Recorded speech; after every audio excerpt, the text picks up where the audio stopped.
Omar Martínez, gracias por acceder a darnos esta entrevista. Te saludo a nombre del equipo de Astillero Informa y de Julio Astillero, que como tú sabes está tomándose unas merecidas vacaciones. Hola, ¿qué tal? Muchas gracias por la invitación. Buenas tardes, Temoris, a ti y a toda tu audiencia. Pues sí, justamente aquí estamos para conversar un poco sobre ese racismo que muchas veces vemos, pero al final no terminamos de darnos cuenta que está ahí frente a nosotros en las pantallas o en la industria. Así es, Omar. En este texto, este reportaje en El País que hizo Andrés Rodríguez, él comenta que un conductor de televisión, Patricio Borghetti, que está en un programa que se llama Venga la Alegría, no sé en qué canal, pero que entrevistó a una joven actriz de Estados Unidos que protagonizó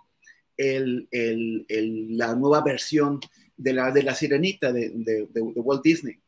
Y que causó una polémica porque, pues, originalmente este personaje era una mujer blanca, una chica joven blanca y pelirroja, y ahora fue una joven actriz que se llama Hale Bailey, que es afroestadounidense. Y él le dijo, Borghetti, a la actriz: nadie de los que estábamos en esa sala ayer estábamos viendo el color de tu piel. Todos, incluida mi mujer y mis hijos, estábamos perdidos en tus ojos, todos. Y generó una discusión porque para muchos esto es totalmente inocente, es normal. Él estaba hablando de su potencia actoral y que no le molestó el color de la piel, y el tema está en eso, ¿no? En que no le molestó el color de la piel de una actriz. ¿Tú cómo lo ves?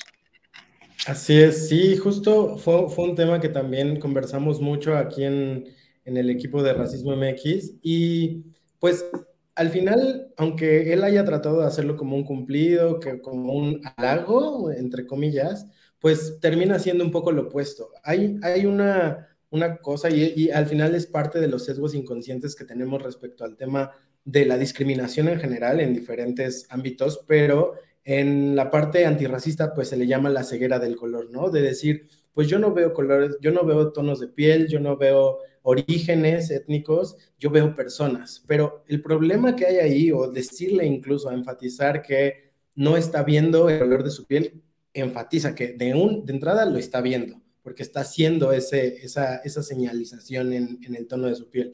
Y en segunda, el tratar de también invisibilizar que su tono de piel no tendría por qué ser diferente, o que no es algo que deba llamar la atención, pues de alguna forma también es no darle visibilidad a justo, por ejemplo, las críticas que recibió la compañía que produjo la película al tener a una protagonista o una actriz afrodescendiente al frente para sustituir a ese clásico que en teoría pues es blanco, pelirrojo y demás.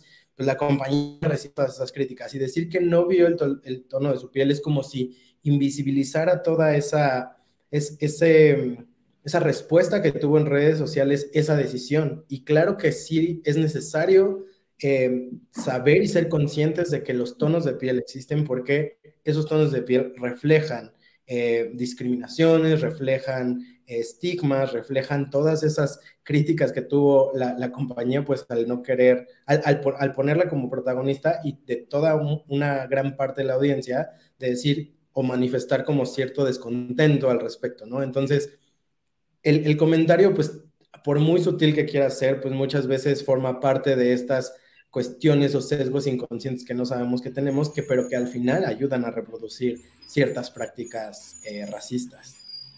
Hace algún tiempo tuve una discusión con gente que respeto y que quiero en redes sociales, porque comentaba que, por ejemplo, algunos elementos que estuvieron en nuestra infancia, elementos artísticos que estuvieron en nuestra infancia y que siempre vimos como muy neutrales, como muy ingenuos, como totalmente desprovistos de ideología, en realidad siempre van cargando una ideología, no necesariamente de manera consciente. O sea, la reproducción de la ideología se hace sin darnos cuenta.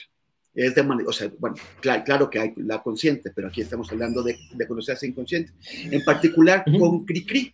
este compositor de canciones infantiles que tanta gente ama y que hizo tantas cosas tan bellas, pero que sin darse cuenta estaba reproduciendo la ideología, por ejemplo, con canciones como La Negrita Cucurumbé, en particular una amiga mía que es mexicana, es afromexicana, creció entre personas mexicanas blancas, y en la escuela siempre la ponían a bailar La Negrita Cucurumbé, y ella se sentía pues humillada porque además los niños no querían bailar con ella porque estaba mal. O sea, había toda una serie de agresiones sociales contra una pequeña niña que no entendía qué era lo que estaba pasando, por qué le estaban dando ese lugar. ¿Nos puedes contar un poco cómo se produce este fenómeno de la reproducción inconsciente de la ideología y en particular el racismo?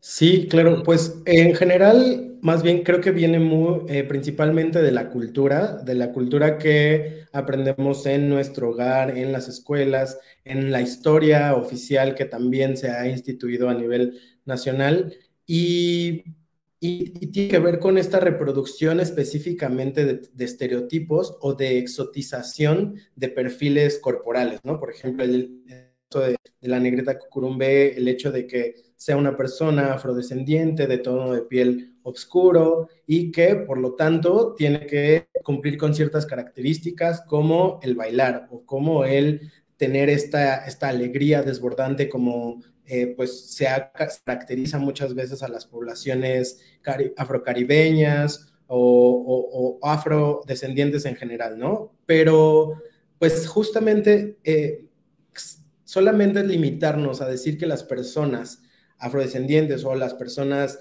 indígenas o las personas por sus características corporales o su origen cultural tienen que cumplir con ciertas cosas. Entonces, por muy bondadoso que pueda ser esta fotografía de la negrita curumbé, pues termina siendo enmarcando a las personas similares a este personaje que tengan que ser así. Entonces, pues esta parte de todas las personas afrocaribeñas pues tienen, bailan salsa, bailan súper bien. Eso de alguna forma, pues bailar salsa no es, digamos, ningún adjetivo negativo, pero al final pensar que todas las personas van a hacerlo en ese sentido, sí, de alguna forma es reproducir ese estigma de que tienen que hacerlo y ese estigma adjudicándose a su corporalidad. Eso es lo que lo convierte en un sesgo, aunque sea inconsciente y aunque sea bien intencionado, termina siendo estigmatizante de una corporalidad con esas características. Y lo mismo ha pasado en comunidades étnicas, en México y en algunos otros países hemos identificado que hay personajes cómicos que pertenecen a alguna etnia de cada país, ¿no? Y se satirizan y se hacen mofa de ellos y se convierten en personajes de comedia, pero pues al final no se les está respetando toda la diversidad de personalidades que existen dentro de esta comunidad, lo mismo que las comunidades afrodescendientes.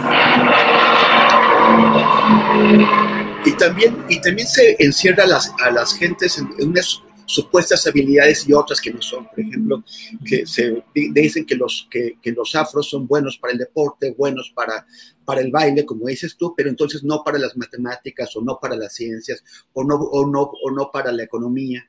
Y también otros grupos étnicos se les asignan virtudes económicas, por ejemplo, a los judíos, pero al mismo tiempo se les atribuye que son personas en las que no puedes confiar, que van a hacerte, o que son muy egoístas. A los mexicanos nos colocan siempre debajo de un sombrero y recargados contra un cactus.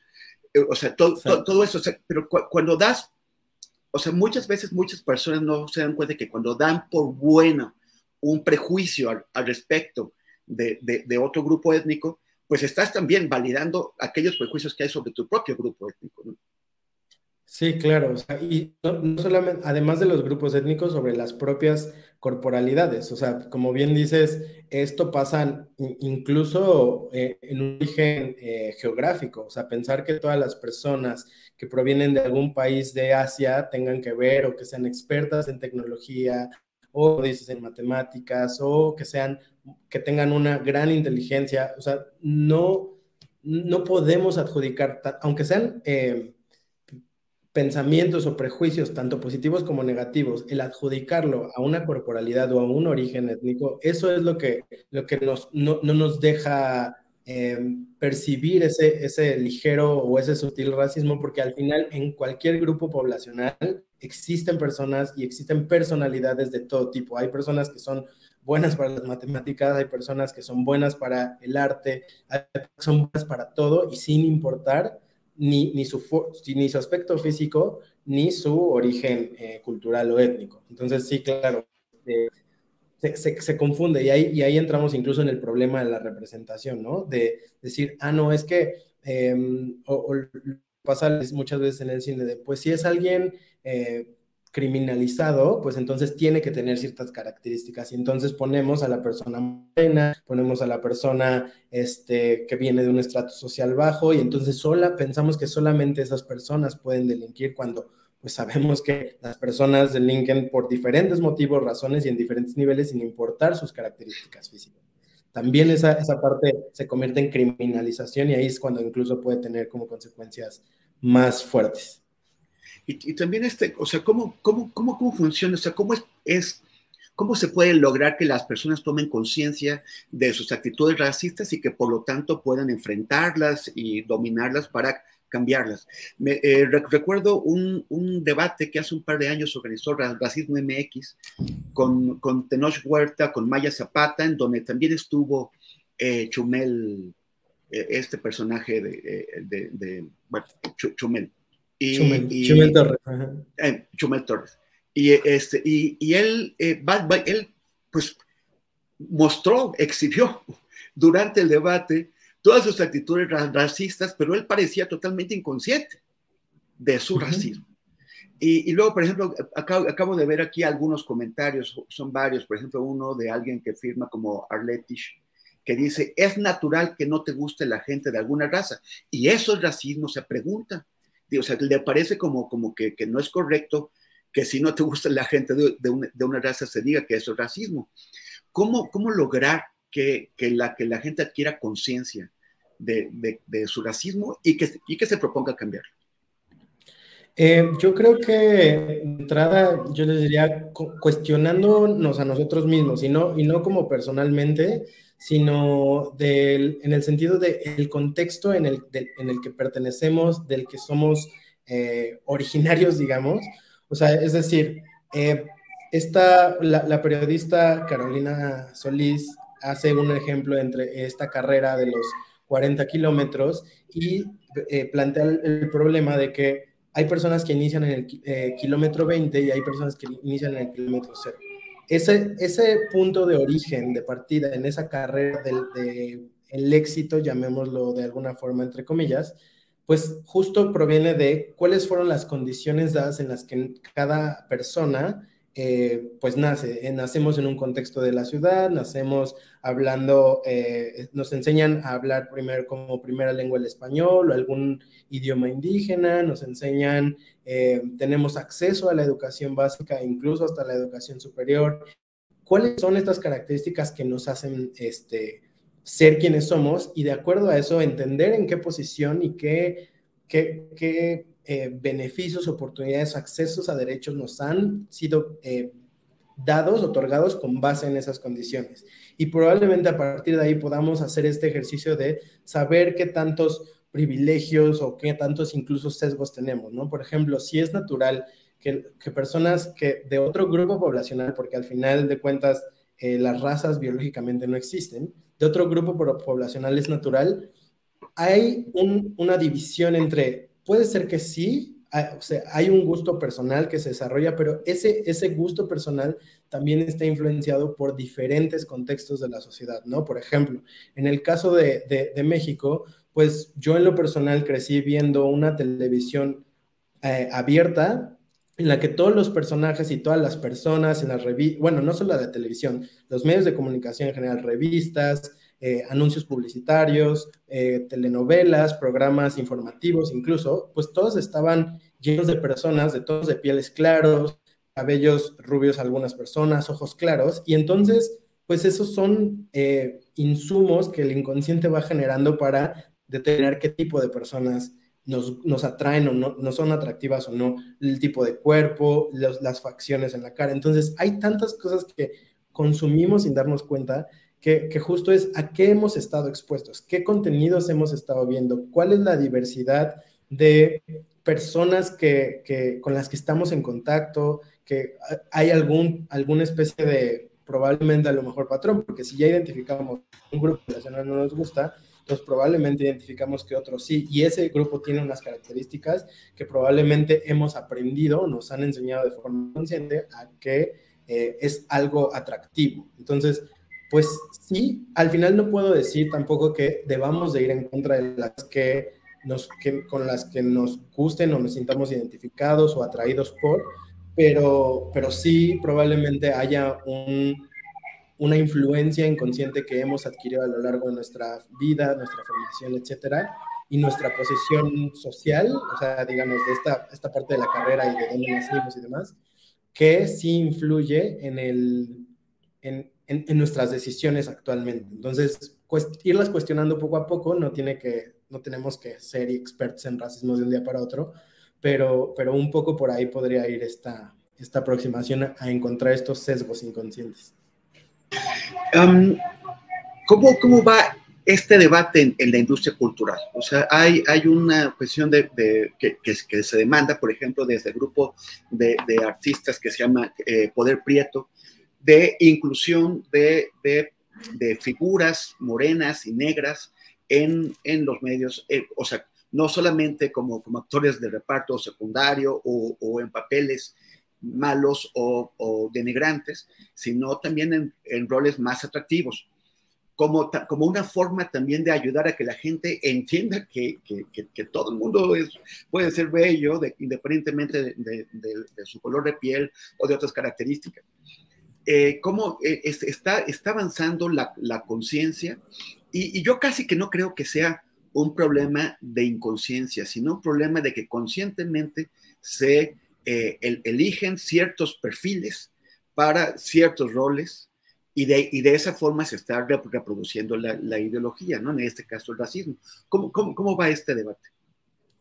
Pues ha sido controversial en el sentido que también hubo un noticiero que, bueno, antes del noticiero hubo una propuesta de ley para la ley de cinematografía mexicana, en la cual lo que se proponía en esta como reforma es buscar que hubiera mayor representación de la diversidad étnico-racial que existe en México por los diferentes tonos de piel, los diferentes orígenes culturales, para que hubiera también una digna representación, porque un problema no solamente es que haya más personas de diferentes tonos de piel, orígenes étnicos, sino que cuando estén personificando las historias que se van a contar, también sean historias, personajes o roles que no necesariamente vuelvan a reproducir el estereotipo, ¿no? Y justo esta era un poco la propuesta. Sin embargo, pues este noticiero también probablemente malinterpretó la iniciativa y hablaba sobre la parte de quitarle el trabajo a los actores de tonos de piel claro y que se les iba a dar prioridad a las personas de tonos de piel oscuro, o que pues al final estaban defendiendo esta parte de, es que pues ellos están ahí porque tienen más talento, o porque se les da el papel a las personas que tienen talento, no por su tono de piel. Entonces ha sido controversial. Sin embargo, también se ha demostrado que la representación dentro de los contenidos justamente tiene este impacto que ayuda y puede ser una gran herramienta para ir pues cambiando, dándoles la vuelta a estos estereotipos que normalmente han sido estigmatizantes de forma negativa hacia las personas de tonos de piel oscuro. ¿Por qué? Porque normalmente nos han contado las historias con una dignificación de estas personas y al contrario, perdón, se les ha puesto como en roles de criminalidad, en roles de asistencia social, en roles de marginación económica, etcétera, cuando pues habemos y no podemos negarnos a ver la realidad en que en México somos alrededor del 80% de personas de tonos de piel moreno, en los que pues no todos estamos, o sea, sí hay una gran pero no todos son ni somos esas personas que se ven representadas en la televisión. Entonces, no tenemos esas referencias para combatir esos estereotipos. Y claro, al final, también recientemente recuerdo haber visto un tuit de una integrante del movimiento de Poder Prieto que decía, al final, el movimiento no busca que incluso solamente los integrantes del movimiento sean quienes se vean beneficiados por esa representación, sino que o sea, allá afuera hay tantas actrices y actores de orígenes afro, de orígenes indígenas, de orígenes mestizos, pero de tono de piel oscuro, que también están buscando esos trabajos. Ay, perdóname. Y que al final, que al final, pues, muchas veces las oportunidades no están repartidas en igualdad de condiciones, ¿no? Y pasa esto de, bueno, pues entonces no vamos a contratar actrices o actores racializadas o racializados, pero pues caemos en esto que decía el artículo de Andrés, que pues se cae en la parte del brown facing, que es esta parte de tomar actores o actrices de tonos de piel claro y pues medio asimilarlos, broncearlos, hacerles algo para que sean un poco más oscuros, para entonces justificar que ya hay representación. O incluso que pasa lo contrario, y es chistoso porque en otros casos, pues hay personas que sí son racializadas y se les blanquea la piel con filtros para hacerlo mucho más comercial o para hacerlo mucho más atractivo, pensando que solamente ese tipo de apariencias son las atractivas. Entonces, por un lado negamos la racialidad y por otro tratamos de negarla de una forma injustificada porque pues habiendo tanto talento y habiendo tantas personas que pueden ocupar esos papeles, pues estamos usando las mismas, pero pues tratamos de parecernos inclusivos. Me recordaste a Marlon Brando en el papel de Emiliano Zapata. Gracias Omar Martínez por esa entrevista. Seguiremos conversando sobre este tema tan importante. Te enviamos un saludo. Muchas gracias por la invitación. Igualmente un saludo por allá.